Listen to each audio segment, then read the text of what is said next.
มาเลือกพี่น้องต้มน้ำห้อนใส่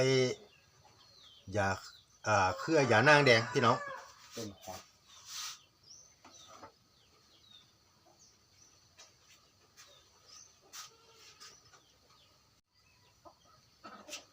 ต้มน้ำห้อน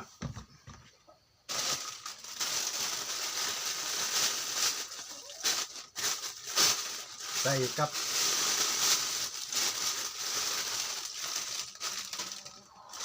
สมุนไพร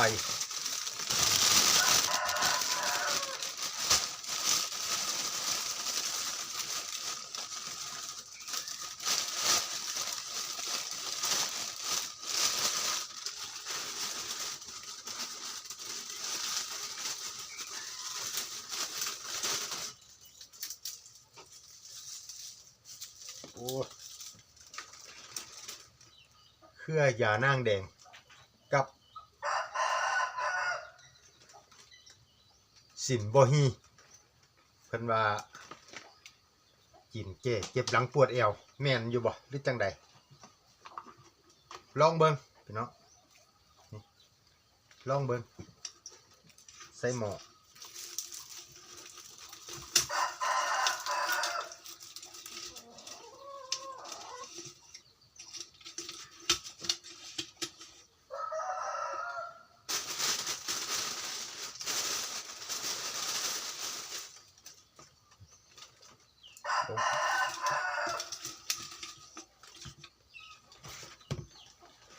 เพิ่นว่าแก้เก็บหลังปวดเอวลองเบิ่งดูบำรุงกำลังแก้เก็บหลังปวดเอว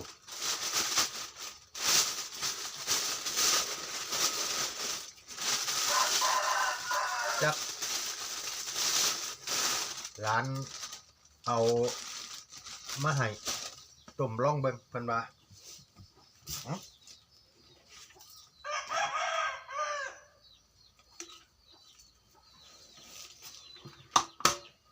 ไปใส่น้ำ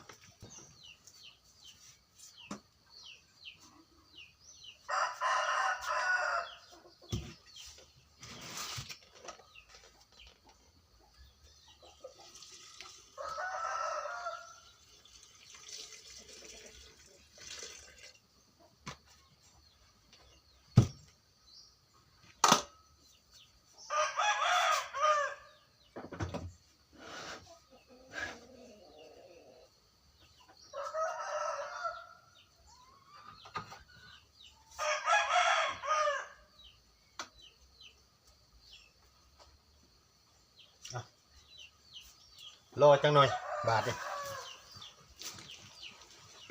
รอให้น้ำห้อนสุกกำลังต้มอยู่ต้มแล้วกินกับกาแฟน้ำกัน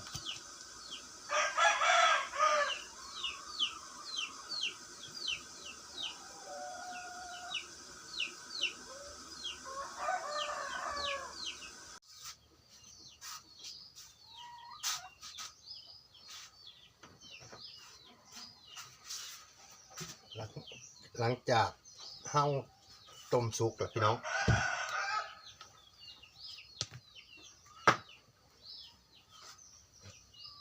เขาก็มาหยินลงใส่กระติกน้ำห้อน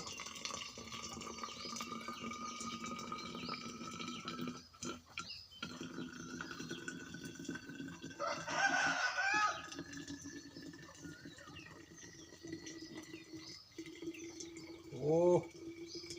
ยังบ่ออกปานใด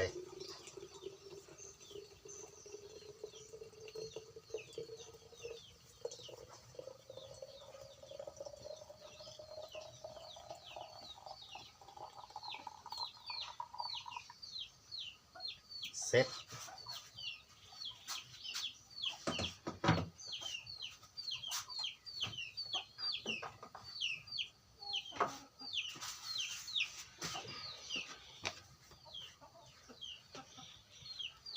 บ้านนอกบ้านนาอยู่ประมาณนี้แหละพี่น้อง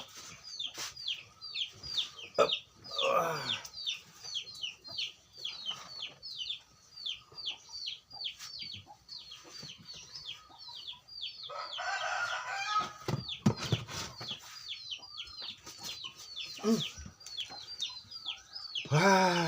มาเด้อมาเด้อมาเด้อกินน้ำห้อนน้ำกันได้บ่เนี่ยต้มเครืออย่านางแดงกับ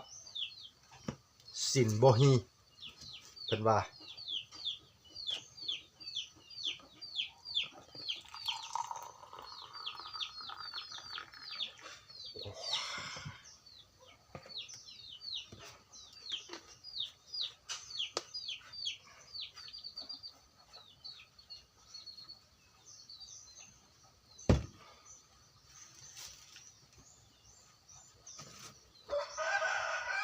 บ่ต้อง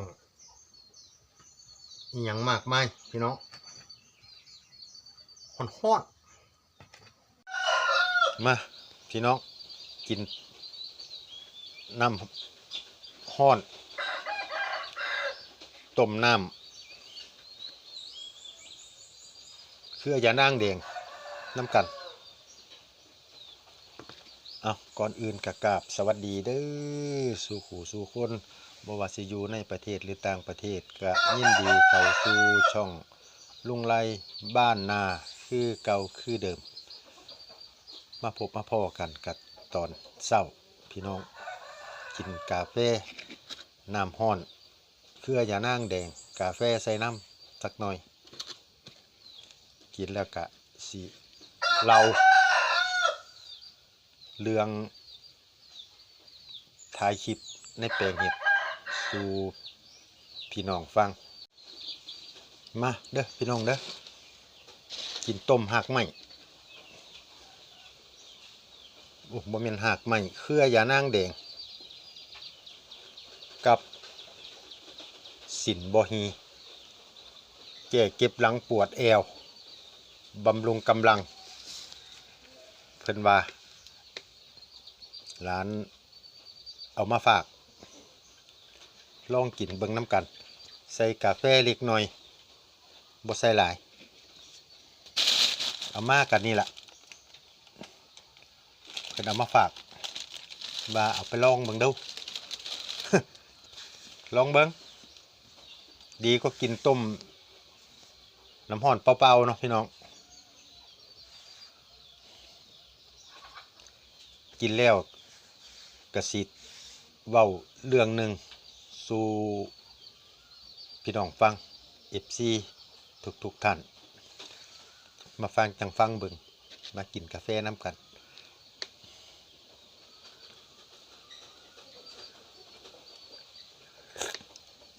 โอ้ซื้อมาห่อนแท้นี่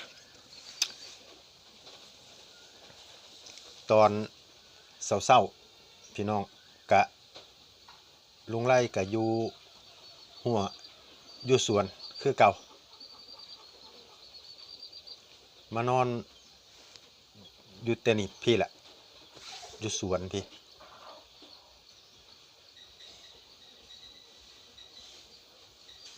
บ่ได้นอนอยู่ในบ้านนอนอยู่ในบ้าน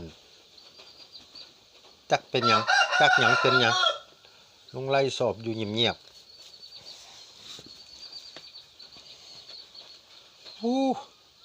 คือมาห่อนเทะ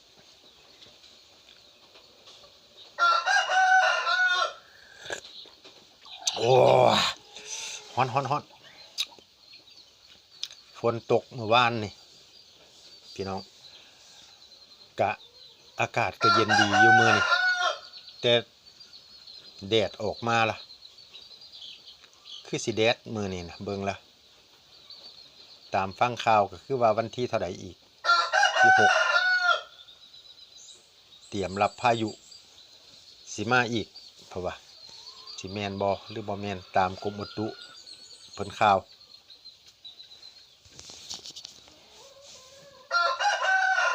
โอ้ฮ้อนคัก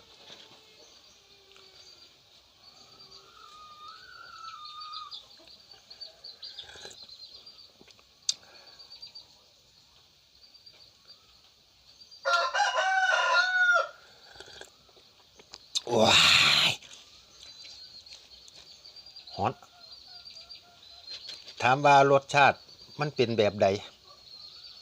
ต้มน้ำอันนี้เค เครือยานางแดงมันจะออกหอม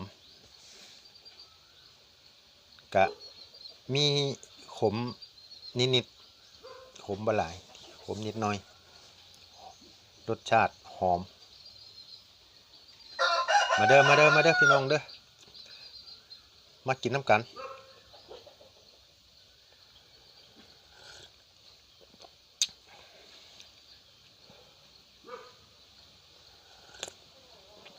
โอ้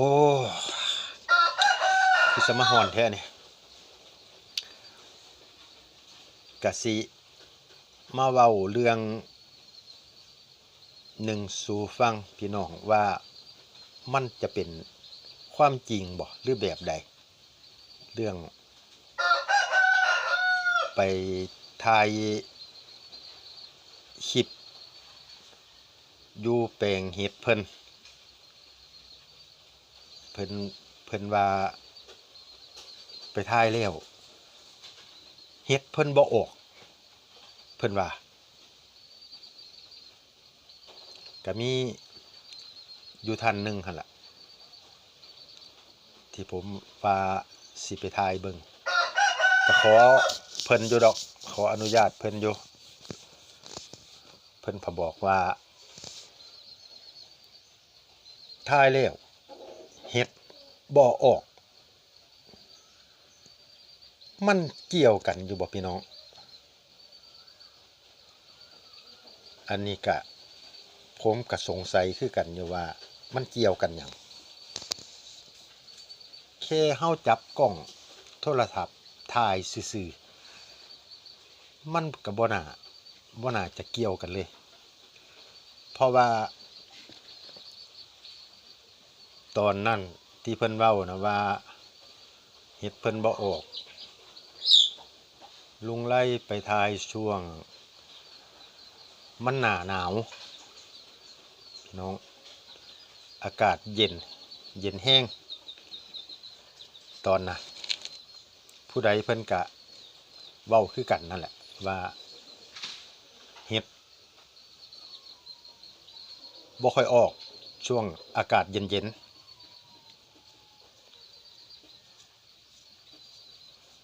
แต่ว่าเพิ่นนี่เว้าออกมาก็แปลกๆหรือจะแม่นความเพิ่นบ่หรือจังใดก็บ่ฮู้เพิ่นน่ะว่าบ่อยากให้ถ่ายคันถ่ายแล้วเฮ็ดบ่ออกบ้ามันแม่นอยู่บ่พี่น้องซอยคอมเมนต์มาบอกเนี่ยเด้อ FC ทุกๆคนว่ามันเป็นความจริงอยู่บ่มันแม่นอยู่บ่อันที่ว่าถ่ายคลิปในแปลงเห็ดแล้วเห็ดเพิ่นบ่ออกมันเกี่ยวกันหยังอยู่วะโอ้ลุงไรก็งงอยู่คือกันอยู่เด้กินไปจิบน้ำร้อนไปเว้าไป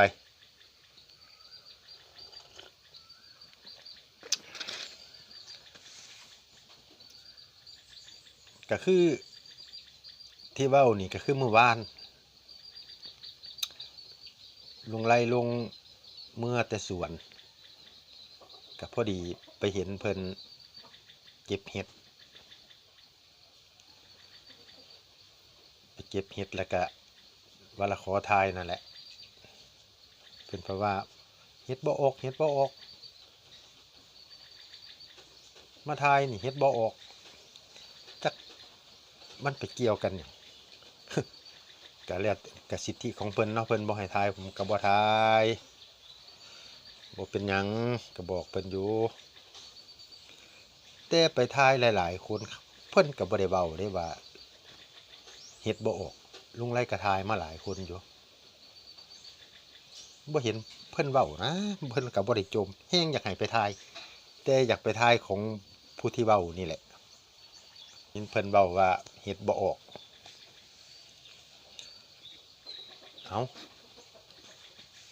พี่น้องว่ามันสิเป็นนำถ่ายคลิปนี่อยู่บ่หรือบ่เป็นคอมเมนต์มาบอกลุงไล่นี่เด้อ FC สุขุสุคน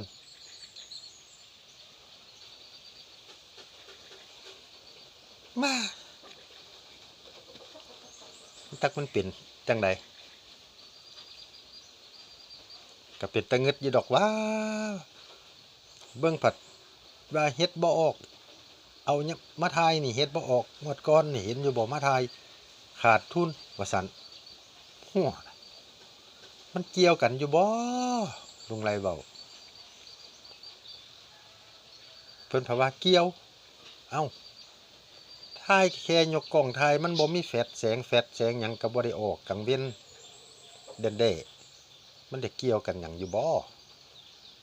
เกี่ยวเพิ่นว่า เอาเกี่ยวกับเรื่องของเพิ่นเว้าเนาะเฮาก็บ่ว่าก็บ่ได้ทายดอก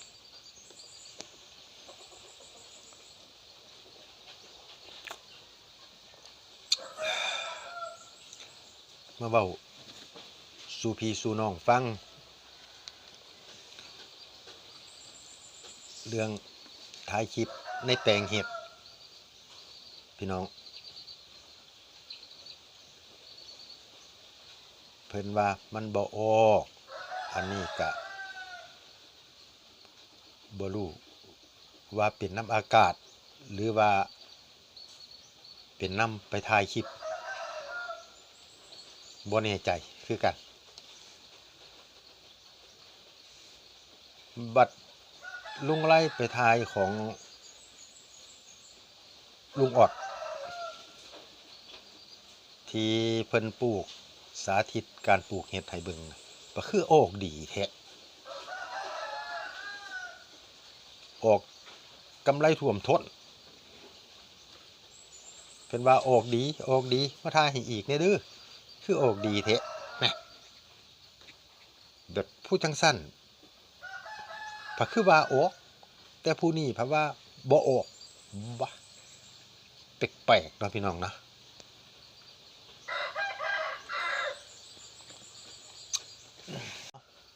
สำหรับคลิปนี้ก็จบไว้ซ้ำนี้ก็ขอบบุญขอบคุณเด้อที่ติดตามรับชมช่องลุงไล่บ้านนาให้กำลังใจลุงไล่บ้านนามาตลอดสำหรับเช้านี้ต้มเครือหยานางแดงสมกาแฟจักหน่อยลาไปก่อนสวัสดีครับผม